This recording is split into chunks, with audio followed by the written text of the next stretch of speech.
मी जान्हवी सावंत. जय महाराष्ट्रच्या celebrity calling या विशेष कार्यक्रमात तुम्हा सर्वांचं पुन्हा एकदा खूप खूप स्वागत आहे. आणि आज आपल्या सोबत आहे ज्याने अभिनेता म्हणून आपलं नाव कमावलेलंच आहे, पण अध्यात्माची जाण असलेला आणि पर्यावरणाचं भान असलेला एक गुणी अभिनेता अर्थात चिन्मय उदगीरकर. जय महाराष्ट्र. तुझं खूप खूप स्वागत आहे. थँक्यू. कसा आहेस? सुखात. बरं, तू अभिनेता म्हणून सगळेच तुला ओळखतात आणि ज्यांना तुझी ती बाजू माहिती नाहीये ती मला खास करून सांगायची आहे, कारण अभिनेता म्हणून तुला आता बरेच फोन कॉल्स येतील, नंतर आपल्याला बोलायला पण भेटणार नाही, त्यामुळे आपण जरा त्या विषयावरती बोलूया. ते म्हणजे गोदावरी माईसाठी तू जे काम करतोस ते, त्याच्याविषयी आम्हाला ऐकायला आवडेल. गोदावरी माई म्हणजे आपली दक्षिण गंगा, गोदावरी माता, गोदावरी नदी. आणि माईसाठी काम करणं म्हणजे काय, आपण विशेष वेगळं काही करत नाही आहोत. झालं काय आहे की माणसाच्या आक्रमणामुळे नैसर्गिक जी नदी वाहते आहे ती आता वाहत नाहीये. एन्क्रोचमेंट घडलेली आहे, आपण पात्रामध्ये घुसलेलो आहोत, आपण तिची जे स्रोत आहे ज्यामुळे नदी वाहती होते त्यांचा आपण नाश करून टाकलेला आहे, सिमेंटचे जंगल उभारलेले आहेत, पावसाचं प्रमाण आपण कमी करून टाकलेलं आहे, पाणी आपण मुरवत नाही आहोत, त्यामुळे त्या नदीमध्ये पाणीच उरलेलं नाहीये, त्यामुळे ती शुष्क पडलेली आहे, आता ती वाहत नाहीये. आणि ही खूप भयंकर गोष्ट आहे, कारण जर आपण अध्यात्म आणि इतिहास संस्कृती यांचा जर विचार केला तर जगातल्या सगळ्यात ज्या नागरी संस्कृती आहेत त्या नदी किनारीच डेव्हलप झालेल्या आहेत. म्हणजे नदी साक्षी असते प्रत्येक डेव्हलपमेंटच्या अनुषंगाने.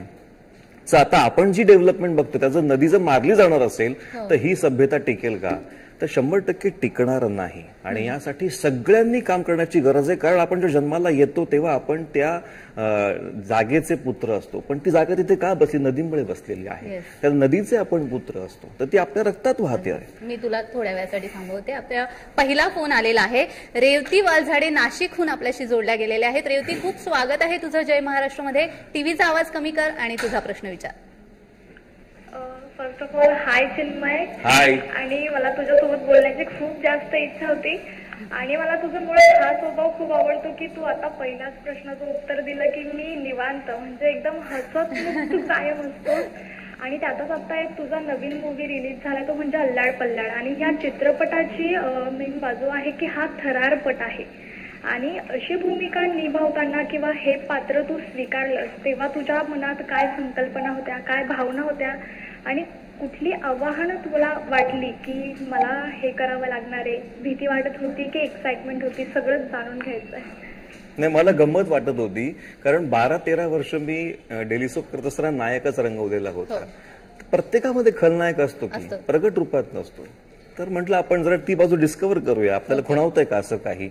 आणि मग वेब सिरीजचा जो ट्रेंड बघितला मी, त्या अनुषंगाने आता बऱ्याच नवीन नवीन एक्सपेरिमेंट सगळी भूमिका करणे काळाची गरज आहे.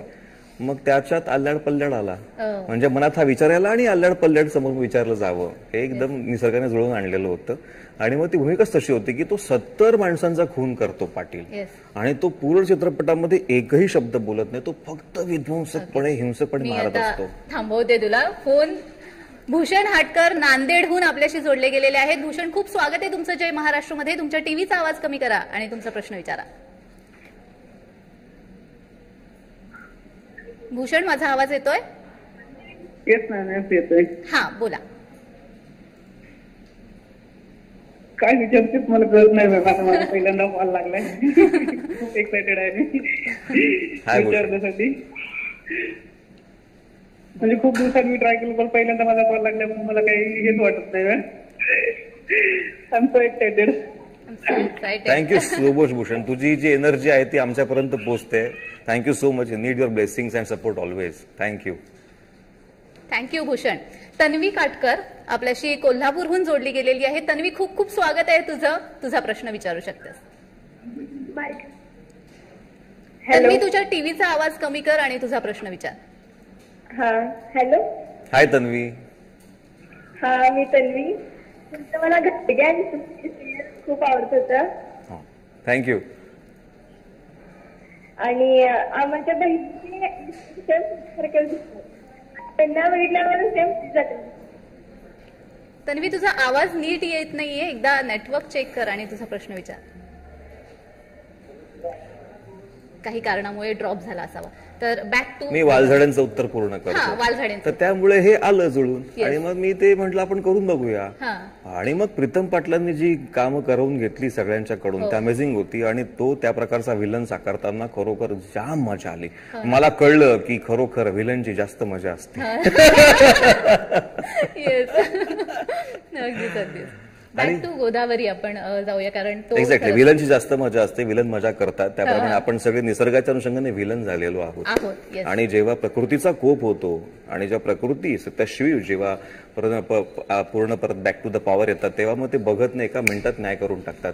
उत्तराखंड घडलं होतं. मी एका मिनिटासाठी थांबवते. गणेश यादव परभणीहून आपल्याशी जोडले गेलेले आहेत. गणेश, तुमच्या टीव्हीचा आवाज कमी करा आणि तुमचा प्रश्न विचारा.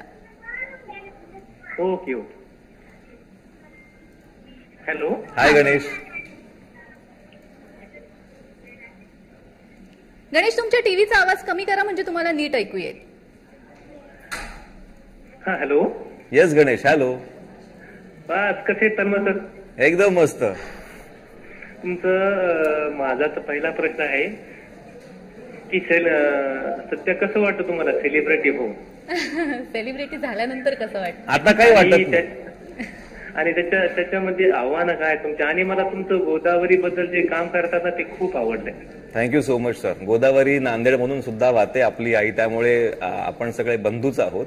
त्यामुळे सेलिब्रिटी वगैरे असं काही वाटत नाही. सुरुवातीला बरं वाटतं, नंतर असं काही त्याचं काही विशेष फारसं काही वाटत नाही. आणि हे वाटून न घेण्यासाठी गोदावरी आईचं एक काम जे आपण मैदानात उतरून करतोय ते मदत करतं आपल्याला, आपल्या रूट्सकडे परत घेऊन जातं. त्यामुळे सगळ्यांनी गोदावरी आईचं काम करा. आपण जर प्रकृती आईची सेवा केली तर आई आपली काळजी घेते.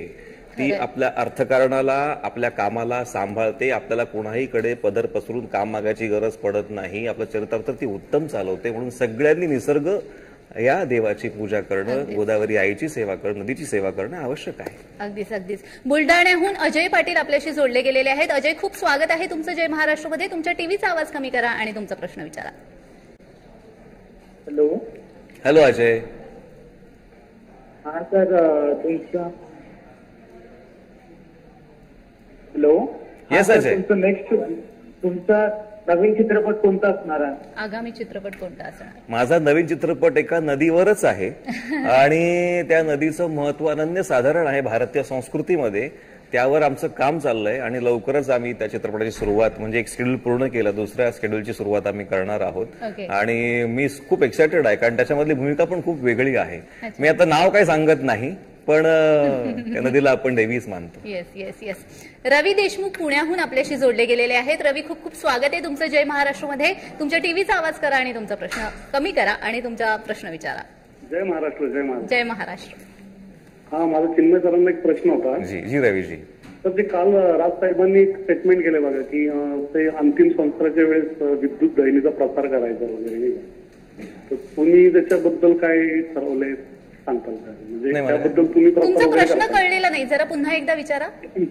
राज ठाकरेंनी काल एक पुरोगामी बाबतीत एक वाक्य केलं व्यवस्थित की आपण जे अंतिम संस्काराच्या वेळी लाकडं वापरतात, अंतिम संस्काराच्या वेळी लाकडं वापरतो. हा, तर त्यांनी म्हणले की विद्युत दाहिनीचा प्रसार केला पाहिजे आणि सरकारचं त्याच्याकडे दुर्लक्ष आहे. तर तुम्ही त्या बाबतीत काय प्रयत्न करता? नाही, अर्थात पर्यावरणाचा ऱ्हास होतोय, लाकडं वापरली जातात, विद्युत दाहिनीचा वापर केला पाहिजे असं म्हणणं तुझं काय? नाही, आपण या समस्येच्या मुळाशी येऊया.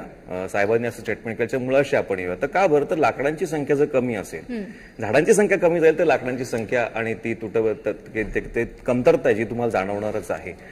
मग आपण कोणी काय ऑप्शन वापरायचा हा आपण त्याच्यावर सोडूया. पण मुळात ही जी समस्या आहे बेसची की झाडं कमी होत चाललेली आहे, ती का कमी होत चाललेली आहे यावर आपण लक्ष केंद्रित केलं पाहिजे. आणि म्हणून जास्तीत जास्त प्रमाणात पर्यावरणाचं रक्षण आणि समृद्धीकरण करण्यासाठी आपल्याला झाडं लावण्याची प्रचंड गरज आहे. अगदीच अगदीच अगदीच धन्यवाद. तन्वी काटकर पुण्याहून आपल्याशी जोडले गेलेले आहेत. तन्वी, माझा आवाज येतोय? काही कारणामुळे ड्रॉप झाला. Yes, continue.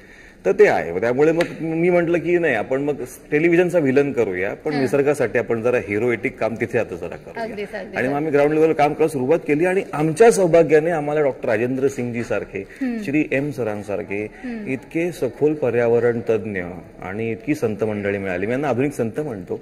अगदी 1 to 1 सहवास मिळाला आणि त्यांनी आमच्यामधल्या निसर्गाला परत पुनरुज्जीवित करून टाकलं. पण मला त्या अनुषंगाने एक प्रश्न विचारायचा की हे भान कधी आलं तुला की असं काहीतरी केलं पाहिजे, किंवा गोदावरी नदीसाठी म्हणा, रादर पर्यावरणासाठी काहीतरी केलं पाहिजे? प्रत्येकाला हे भान तेव्हाच येतं जेव्हा एक जोरदार चपराक मिळते तेव्हा. अशा आयुष्यात अनेक घटना घडत असतात, अशा अनेक तुमच्याकडून चुका घडत असतात, कधी कधी काही तुमच्यावर ऍक्सिडेंट्स घडत असतात. मी एका मिनिटासाठी थांबवते. योगेश तामाणे पुणेहून आपल्याशी जोडले गेलेले आहेत. योगेश, खूप खूप स्वागत आहे तुमचं जय महाराष्ट्रमध्ये. तुमच्या टीव्हीचा आवाज कमी करा आणि तुमचा प्रश्न विचारा. हो, कमीच आहे. हा, बोला.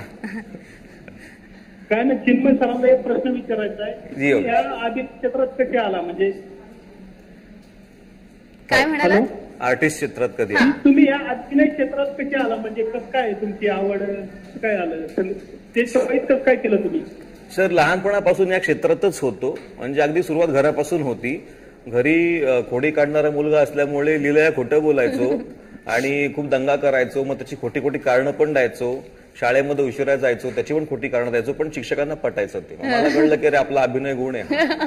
आणि मग नंतर शाळेच्या स्पर्धांमध्ये भाग घेतला, तिकडे बक्षीस मिळालं. मग पहिल्यांदा एवढ्या बंड मुलाला अप्रिसिएशन मिळतंय, तेही नाटक केल्यामुळे. जे मी घरी करतो ते स्टेजवर करायचोय, त्याच्यामुळे अप्रिसिएशन मिळतंय हे कळल्यानंतर मी नाटकच करणं सुरू केलं. आणि मग ते जरा बरं होत असेल कदाचित, किंवा आईची इच्छा असेल, त्याच्यामुळे मग सिरियल्स मध्ये येणं झालं. आणि मग आतापर्यंतचा सगळा प्रवास आहे.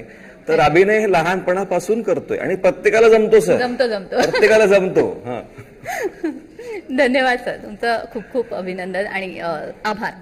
तर येस, तू जसं म्हणालास की तर हे सगळे मला लाभले. हा, चपराक मिळते. आणि मग त्याच्यात आपण स्वतःलाच हील करण्याची माध्यमं शोधत असतो. म्हणजे काय झालेलं असतं, आपलं आतलं पर्यावरण हे डिस्टर्ब झालेलं असतं. मग ज्ञानेश्वर माऊली काय म्हणते, पिंडी ते ब्रह्मांडी. जर तुम्ही आत दुखावला गेलेला आहात ना, तर बाहेरचं दुःख कमी करण्याचा प्रयत्न करा. आत नेचर हल्लंय ना, बाहेरच्या नेचरवरती काम करा.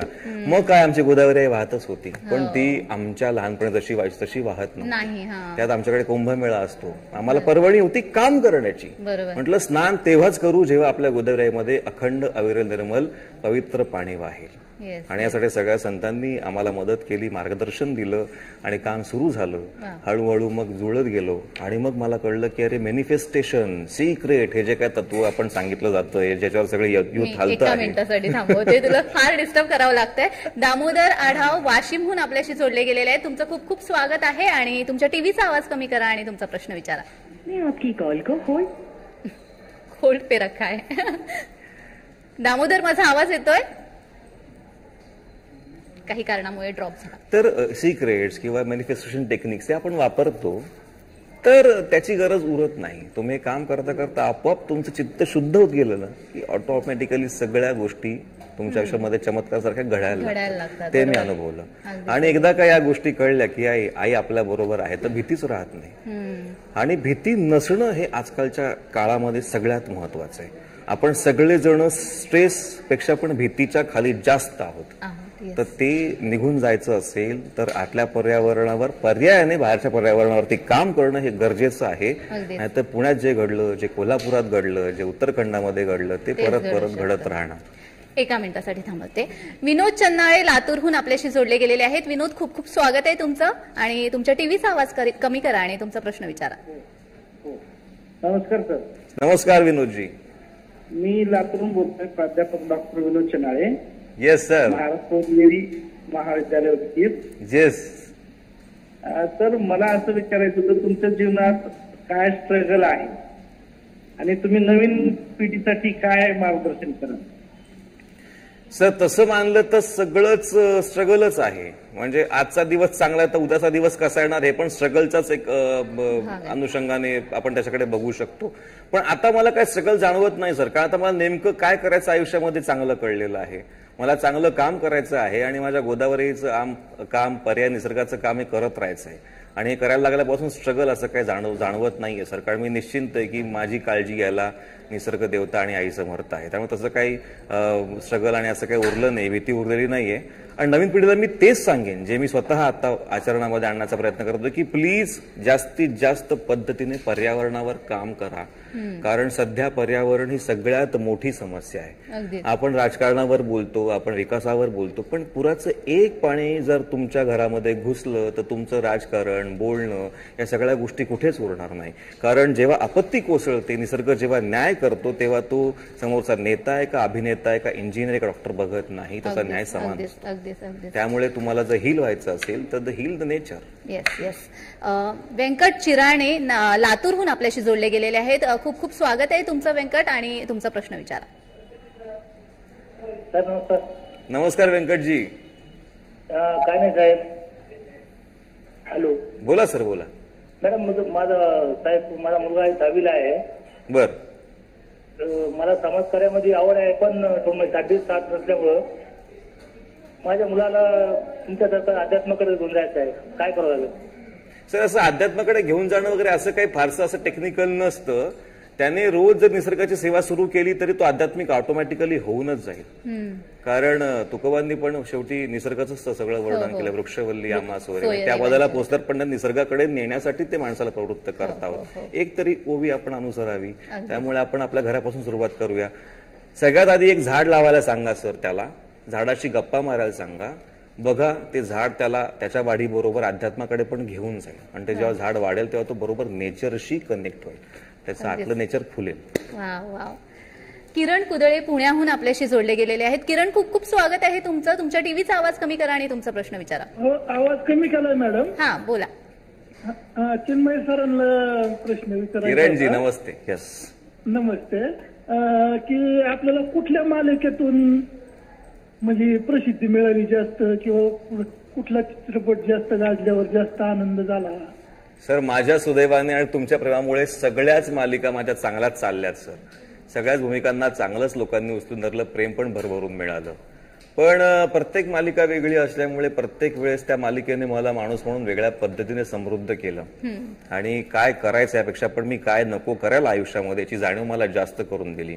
त्यामुळे सगळे सहकलाकार, या मालिकाची सगळी टीम, सगळे चॅनल, सगळ्यांचे खूप खूप आभार की तुम्ही मला खूप छान समृद्ध बनवण्यासाठी मदत केलेली आहे. तुम्हाला तुमचे पण विशेष आभार. कारण तुमचं जर प्रेम नसेल तर आम्ही टिकू शकणार नाही, आम्ही येऊ शकत नाही. अगदीच खरंय. तर मगाशी जो एक प्रश्न विचारला होता, अध्यात्म, तुला कधी कळलंय की आपण असं काहीतरी एकरूप होतोय अध्यात्माशी, किंवा ती जाण कधी आली तुला? नाही, प्रत्येकाला असते ती. आता काय झालंय, अध्यात्म असं एक टॅग आपण नको त्याच्याकडे बघू. सुरुवातीला त्याचं जरा बरं वाटायचं, पण आता तसं वाटत नाही. कारण तो टॅग नको. आणि टॅग आयुष्यात नसणं कुठल्याही पद्धतीचं म्हणजे खरं अध्यात्म.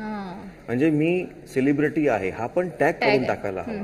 म्हणून एक थिअरी आहे बघा की तुम्हाला नोवन होता आलं पाहिजे. पण मग नोवन होणं म्हणजे काय, तर ज्या निसर्गातून तुम्ही आलेला आहात त्याच्यातच परत निघून जाणं, त्याची समोर होऊन जाणं म्हणजे नोवन होणं. पण आता तुम्हाला बॉडीली तर जाता येणार नाही, तुम्ही जिवंत आहात. पण खरोखर गंमत अशी घडते की तुम्ही निसर्गाचं जेव्हा काम करता ना तेव्हा तुम्हाला तुमचा विसर पडतो की मी अभिनेता आहे का, मी कोण आहे, मला आता कुठला स्ट्रेस आहे का. तुम्ही तेव्हा नोवन झालेले असता. माझ्या मते तेच अध्यात्म आहे. तुम्ही कुठेही बघा ना सगळीकडे अध्यात्म तर आहे. अगदीच. मी सतीश सूर्यवंशी पिंपरी चिंचवडहून आपल्याशी जोडले गेलेले आहे. सतीश, खूप खूप स्वागत आहे तुमचं. तुमच्या टीव्हीचा आवाज कमी करा आणि तुमचा प्रश्न विचारा. चिन्मय सर. नमस्ते सतीशजी.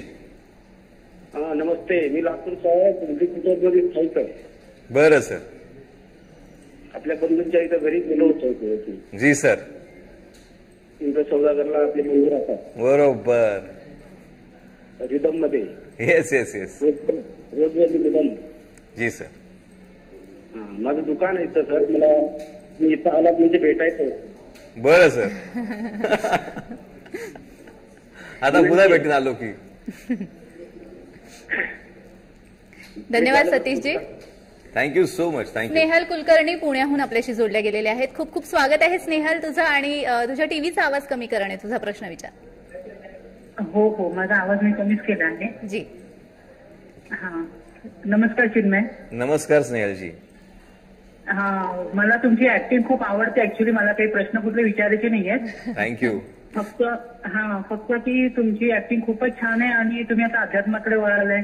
ते पण ऐकून खूप छान वाटलं. आणि पर्यावरणाविषयी पण तुमची ओढ खूपच छान वाटलं. खरंच खूप छान आणि आता खूप गरजेचं आहे ते खरं. जी हो, मला पण तुम्हाला भेटायची खूप इच्छा आहे. जर वेळ कधी मिळत असेल तर. नक्कीच भेट होणारच.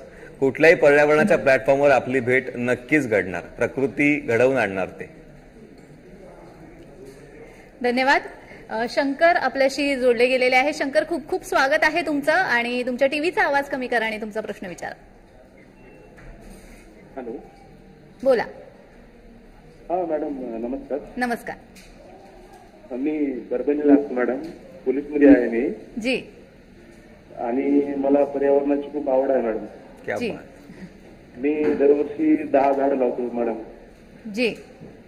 आणि म्हणजे आपण कोणाला आरोप नाही करू शकत, पण झाडं लावलेले, आता मी पोलीसमध्ये असल्यामुळे नेहमी मला जाणं होत नाही. ते कोणीतरी एखादी माणूस किंवा 1-2 झाडं तोडण्याचं काम असं करतात, ते योग्य वाटत नाही मला. ते करू नये. बरोबर. असं आपण म्हणू शकत नाही कोणाला ह्याने तोडलं त्याने तोडलं म्हणून. म्हणजे आपण लेकरासारखं त्या झाडांना वाढवतो. आणि सरांचा खूप आवाज छान आहे. मला सरांचं स्वभाव वगैरे आणि त्यांचं काम पण आवडते मला. थँक्यू सर, तुम्हाला बोलून खूप आनंद झाला मला. Thank you so much. आणि तुमच्यामुळे आम्हाला हे मोटिवेशन भेटते सर. आणि मी आज सकाळीच ह्या विषयावर निबंध लिहिला सर. मी सकाळी निसर्गाबद्दल लिहिण्याची पण आवड आहे मला. बरं. आज निबंध लिहिला सर. सर वा वा वा. आणि योगायोगाने तुमचा हेच विषय चालू होता आणि मला खूप छान, मला प्राऊड फील झालं सर. मला खूप आवडलं सर. मला पण फक्त खूप छान वाटतंय sir. Thank you so much. Thank you Shankarji. बघ ना, म्हणजे आतापर्यंत आपले फोन कॉल्स जेवढे आले, पर्यावरण म्हणजे एक अभिनेता म्हणून तुला बघितलं जातं, पण तुझी ही जी वेगळी ओळख आहे ना, तर ती जास्त भावते लोकांना, नाही का? हो ना. पण ते अध्यात्म जे म्हटलं जातं, आता माझ्या चुका मलाच माहिती का. त्यामुळे आता मुझे पता है. पण कसं आहे की माणूस म्हटल्यावर चुका करणार, मोठ्या चुका करणार. पण मला एकच माहिती की जोपर्यंत पर्यावरणाचं काम मी करतो आहे, तोपर्यंत हे पर्यावरण माझ्या सगळ्या चुका धुवून टाकून त्याला हील करणार. बरोबर. एकच मिनिटासाठी थांबवते. आनंद सुतार बोरिवलीहून आपल्याशी जोडले गेलेले आहेत. आनंद, खूप खूप स्वागत आहे तुमचं जय महाराष्ट्रमध्ये. तुमच्या टीव्हीचा आवाज कमी करा आणि तुमचा प्रश्न विचारा. चिन्मय आनंदजी, नमस्ते. खूप पहिली गोष्ट तर खूप गोड दिसतोस तू तर.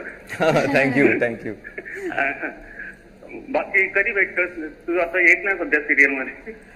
हा सर, सध्या सिनेमांचं काम चाललेलं आहे, पण मला यायचंय सर सिरियल मध्ये. परत येणारच आहे नक्कीच भेटायला. पण जर भेटायचं असेल सर, तर आम्ही ब्रह्मगिरीवर, त्र्यंबकेश्वर मध्ये मोठं काम सुरू केलेलं आहे. आम्ही दर संडेला तिकडे मोठं काम करत असतो. तर तिकडे प्लीज त्या प्लॅटफॉर्मवर या, गोदावरी आईची सेवा करा. ब्रह्मगिरी तुमच्या नावाचं एक तरी झाड लागलं पाहिजे सर. आपली भेट तिकडे नक्की होईल. वाव, धन्यवाद सर. अरुण बंधारे आपल्याशी जोडले गेलेले आहेत नाशिकहून. अरुण, खूप खूप स्वागत आहे तुमचं. आणि तुमच्या टीव्हीचा आवाज कमी करा आणि तुमचा प्रश्न विचारा. बंधारे. जी अरुणजी. बोला. बंधारे. हा, बंधारे बोला. नमस्कार सर. नमस्ते सर. आपण जे गोदावरीचं काम करतात ते फार म्हणजे याच्यासारखं आहे. परंतु माझं म्हणणं आहे की मी मनमाड सारख्या ठिकाणी गोदावरीचं पाणी हे आपल्या नगर जिल्ह्यामध्ये किंवा इतर जिल्ह्यामध्ये जातं. परंतु नाशिक जिल्ह्यामध्ये मनमाड नांदगाव तालुका असताना तिथे पाणी पियाला मिळत नाही हो 15 दिवस. तर याच्यासाठी आपण काही काम केलं तर फार चांगलं पुण्याचं काम होईल सर. त्यासाठीच आपण प्रयत्न करतो आहे. आपली गोदावरी आई जी आहे ती सर बारमाही नदी नाहीये. ती सीझन मध्ये वाहत असते. पण जर आपण तिच्या ॲक्युफर्स मध्ये पाणी साठवून ठेवू शकलो, सूर्यापासून लपवून ठेवून, जी बायजींची टेक्निक आहे, तर तिचे सगळे प्रवाह जे आहेत ते प्रवाहित होतील आणि मग गोदावरी आई अखंड अविरल निर्मल वाहायला लागेल. आणि त्यामुळे फक्त सरफेसवरून वारा नदीकडे आपण न बघता तिचे जे ॲक्युफर्स आहेत ते सगळीकडे असतात तिच्या कॅचमेंटमध्ये, तिथे सुद्धा पाणी मुरवण्याचं काम सोप्या पद्धतीने केलं गेलं पाहिजे. शहरांमध्ये कंपल्सरी रेन वॉटर हार्वेस्टिंग झालं पाहिजे आणि खेडेगावांमध्ये कंपल्सरी शोष खड्डे खणून तिथे ॲक्युफर्स वरती पाणी कसं मुरेल याचा आपण अभ्यास करून तसे प्रयत्न केले पाहिजेत. हे जर झालं सर तर फक्त एक पावसाळा आणि आपली गोदावरी आहे पुन्हा व्हायला लागेल आणि मनमाडमध्ये सुद्धा पाणी 100% येईल. अगदीच अगदीच. निरंजन नाईक कोल्हापूरहून आपल्याशी जोडले गेलेले आहेत. निरंजन, खूप खूप स्वागत आहे तुमचं. तुमच्या टीव्हीचा आवाज कमी करा आणि तुमचा प्रश्न विचारा. ठीक आहे. नमस्ते सर. नमस्ते निरंजनजी. हा सर, तुम्ही गोदावरीच्या पुनरुज्जीवनाचं काम हाती घेतलं त्याबद्दल अभिनंदन सर. सर आईने निवडले आम्हाला, आम्ही नाही घेतलं, आमची पात्रता नाहीये. थँक्यू. अभिनंदन सर तुमचं त्याबद्दल. आणि सर जसं की एका नदीला पल्यूट करण्यापाठीमागे बरेचसे रिझन्स असतात, तसे गोदावरी नदीच्या पल्यूट होण्यापाठीमागे सगळ्यात मोठं रिझन काय सर? सर सगळ्यात पहिली गोष्ट म्हणजे रिव्हर आणि सीवर हे सेपरेट केलं गेलेलं नाहीये. सांडपाणी मग ते औद्योगिक असेल किंवा वसाहतीमधलं असेल ते गोदावरीमध्ये सोडलं गेलेलं आहे. पण ही फक्त गोदावरी शोकांतिका नाहीये सर, जगभरातल्या सगळ्या नद्यांमध्ये असं घडलं होतं. पण जगभरामध्ये अनेक ठिकाणी आता रिव्हर शिवर वेगळं केलं जातं आहे. भारतामध्ये होणं बाकी आहे. सुरुवात आपण गोदावरीपासून करायची सुरुवात करतो आहोत. तर ते मेन कारण आहे. आणि आपण फक्त निर्माल्य टाकणं किंवा मानवी जी काय बाकी गाडी धुणं वगैरे याच्याने पण होतं प्रदूषण, पण ते खूप कमी होतं. पण सगळ्यात जास्त प्रदूषण जे होतं ते होतं या केमिकल आणि या सगळ्या इंडस्ट्रीच्या सांडपाण्यामुळे. तर हा एक मुद्दा आहे. पण तरीही तिचे ॲक्युफर्स रिचार्ज न करणं, पाणी न मुरणं हा पण खूप मोठा क्राईम आहे. आणि मी त्याला एका प्रदूषणाच्या अनुषंगानेच बघतो त्या गोष्टी. अगदीच अगदीच. दामोदर आढाव वाशीहून आपल्याशी जोडले गेलेले आहेत पुन्हा एकदा. दामोदर, खूप खूप स्वागत आहे तुमचं. तुमच्या टीव्हीचा आवाज कमी करा आणि तुमचा प्रश्न विचारा. दामोदर बोला. हा बोला. बोला आपण किती वर्षापासून काम करता सिनेमात? सर मी इंडस्ट्रीमध्ये 14 वर्षापासून काम करतोय. जी जी, धन्यवाद दामोदर. प्रियंका गांधी आपल्याशी जोडल्या गेलेल्या आहेत. नाही संपले. नगरहून प्रियंका गांधी आपल्याशी जोडले गेलेले आहेत. प्रियंका, तुमच्या टीव्हीचा आवाज कमी करा आणि तुमचा प्रश्न विचारा. हॅलो. हाय प्रियंका. नमस्ते. हॅलो. नमस्ते प्रियंकाजी. हा सर, तुमच्या सगळ्या सिरियल्स आणि तुमचे सगळे सिनेमा मी बघतो आवडीने आणि तुमची ऍक्टिंगही आम्हाला फार आवडते. Thank you so much. तर एक प्रश्न होता, जर तुम्ही ऍक्टर नसता तर तुम्ही आज काय असता? मी त्याचं आत्ता उत्तर देऊ शकतो. मी 100% गोदावरी आईची सेवा करणारा एखादा शेतकरी असतो किंवा एखादा समाजसेवक असतो किंवा वारी करणारा, गोदावरी आईची वारी करणारा एखादा वारकरी तरी नक्की असतो. वाव. खरं तर हा माझाही प्रश्न होता. प्रियंका भट आपल्याशी जोडल्या गेलेल्या आहेत. प्रियंका, खूप खूप स्वागत आहे तुमचं. प्रियांक भट आपल्याशी जोडले गेलेले आहेत. माफ करा प्रियांक, आता मी तुमचं नाव अगदी बरोबर घेतलं असेल. प्रियांक, तुमचं खूप खूप स्वागत आहे आणि तुमचा प्रश्न विचारा. Hello. Chinmay. Hello Priyank. Yes. मोठा फॅन मी खूप सिरियल्स मध्ये तुला बघितलंय. थँक्यू प्रिया. आणि मी सुद्धा आर्टिस्ट असल्यामुळे तुला 1-2दा सेट्सवर पण बघितलं असं लांबून. सो मला असं विचारायचं होतं की खूप असे पॉलिटिशियन्स किंवा कोणीही असतील जे प्रमोशनल ऍक्टिव्हिटीज करतात, झाडं लावा आहे, आणि काही प्रोजेक्टसाठी मग तीच झाडं कापली जातात. ह्यावर तुझं काय म्हणणं? हो, असं होतं ना, कारण त्यांचं अज्ञान असतं. ते त्यांना माहिती नसतं की खरोखर त्या एरियामध्ये पुढे डेव्हलपमेंट होणार आहे की नाही. तर ती माहिती घेऊन आपण बघूया झाडं लावण्याच्या त्यांच्या कृतीकडे. आणि मला असं वाटतं की झाडं लावणं या कृतीचा आपण व्यापक अर्थ समजून घेऊया. एखादं झाड जर 3 वर्ष जर जगू शकलं, आपण त्याला मेंटेन करू शकलो, तरच ते लावलेलं आहे असं आपण म्हणायचं. त्यामुळे जर तुम्ही वृक्षारोपण करत असाल तर ते पुढच्या 3 वर्षासाठी जगू शकेल की नाही, त्यासाठी काय तरतूद करावी लागेल याच्या सकटचा प्लॅन म्हणजे झाडं लावण्याचा प्लॅन. तर हे आपल्याला करण्याची गरज आहे. फॉरेस्टमध्ये आपल्याला खूप मोठ्या सुविधा उपलब्ध आहेत. आपण जर सामुदायिक प्रयत्न करून लोकसहभागातून जर वृक्षारोपण करत असू तर फॉरेस्टने वेलकमच केलेलं आहे आणि त्यांच्याकडे झाडं लावणाऱ्यांचं वेलकमच आहे. त्यामुळे आपण प्रत्यक्ष जा आणि आपल्या ज्या काही नैसर्गिक संपदा आहेत, डोंगर टेकड्या जे काय ते आपण त्याच्या झाडांनी भरवून टाकूया ना. तर मला असं वाटतं की आपण ते करण्याची गरज आहे. अगदीच अगदीच. धन्यवाद प्रियांक. आणि माफ करा तुमचं नाव चुकीचं घेतल्याबद्दल. येस. तर माझा तोच प्रश्न होता की जर तू ऍक्टर नसतास तर तू काय असतास, आणि अर्थात तू त्याचं उत्तर दिलंय. बालपण कसं गेलंय चिन्मय? माझं तर नाशिकमध्ये धमाल गेलंय बालपण. हो ना. म्हणजे घरी वातावरण खूप चांगलं होतं आणि आधीपासून फ्रीडम होतं. ओके. चुका करण्याचं फ्रीडम होतं आमच्या घरी, त्याच्यामुळे आम्ही चुका करत करत शिकलो. ओके. त्यामुळे कसं की लहानपणापासूनच काय निर्णय घ्यायचे सगळं आमच्यावरच ठेवलेलं होतं. एकच फोन आलेला आहे. सुनील मांढरे आपल्याशी जोडले गेलेले आहे. सुनील, खूप खूप स्वागत आहे तुमचं. तुमच्या टीव्हीचा आवाज कमी करा आणि तुमचा प्रश्न विचारा. मी एक प्रश्न विचारू शकतो का की कोल्हापूर जिल्ह्यामध्ये आता सध्या पावसाळा चालू झाल्यानंतर कोल्हापूरला पूर्ण पाण्याचा वेढा. हो. तर त्या संदर्भात इकडलं पाणी तिकडे नेण्यासाठी काय करता येईल का? कोल्हापूरला पूर्णपणे पाण्याचा वेढा आहे. मी जर आधीच सांगितलं की आपण डेव्हलपमेंटच्या अनुषंगाने नैसर्गिक टेकड्यांचा जो काय राज करतो आहोत, आपण भूपृष्ठ रचनेमध्ये हात घालतोय. एक धरण बांधताना पण आपण निसर्गाच्या इंजिनिअरिंगला चॅलेंज करून आपलं डोकं लावून आपण आपल्या पद्धतीने जलाशयांची निर्मिती करतो. निसर्ग हा सगळ्यात मोठा इंजिनियर आहे. त्याने काहीतरी डोकं लावून ती टेकडी निर्माण केलेली आहे. आपल्याला अधिकार कोणी दिला ते काढून टाकण्याचा. आणि जर तरीही आपण विकासासाठी हे आवश्यक आहे, जर हे करतो आहे तर त्याचं इक्वल आणि अपोजिट तुम्हाला फटका पण तो बसणार ना. आणि त्याच्यात परत झालं काय माहिती की आपण पाणी मुरवतच नाही आहोत. म्हणजे 2 नद्या वाहतात पावसाळ्यामध्ये, एक मुख्य नदी आणि दुसरी रस्त्यांवरून वाहणारी जी पाणी न मुरल्यामुळे वाहते ती. तर पाणी मुरवण्यासाठी काय प्रॉब्लेम आहे? आपल्याकडे रेन वॉटर हार्वेस्टिंग हे कंपल्सरी आहे. आपण पाणी मुरवूया ना, ॲक्विफर्स रिचार्ज करूया ना, म्हणजे नदी नदीच्याच पात्रात खळाळून वाही. आपण कुणाच्याही टेरिटरीमध्ये अतिक्रमण केलं तर ते आपल्या टेरिटरीमध्ये घुसणार. अगदीच अगदी. चिन्मय, खूप खरं तर बोलायचं आहे आणि विषयही इतका महत्वाचा आहे, पण आपल्याकडे वेळ फार कमी आहे. अगदी अर्धा तास झालेला आहे, त्यामुळे आपल्याला इथेच थांबावं लागतं. पण खूप खूप धन्यवाद, तू इथे आलास, आमच्याशी बातचीत केली. So much. हा प्लॅटफॉर्म खूप महत्वाचा होता, कारण अभिनय ते माझं चरित्राचं माध्यम झालं, पण हे जगण्याचं माध्यम आहे आणि ही काळाची गरज आहे. त्यामुळे सगळ्यांनी या माध्यमातून आज जर काही घेतलं असेल तर हेच असेल की आपण पर्यावरणाची रक्षा करणं हे अपरिहार्य आहे. थँक्यू सो मच तुम्हाला. थँक्यू. तर सेलिब्रिटी कॉलिंगमध्ये तुमच्या आवडत्या कलाकारांशी तुम्हाला जर बोलायचं असेल तर तुम्ही नक्की पहा सेलिब्रिटी कॉलिंग.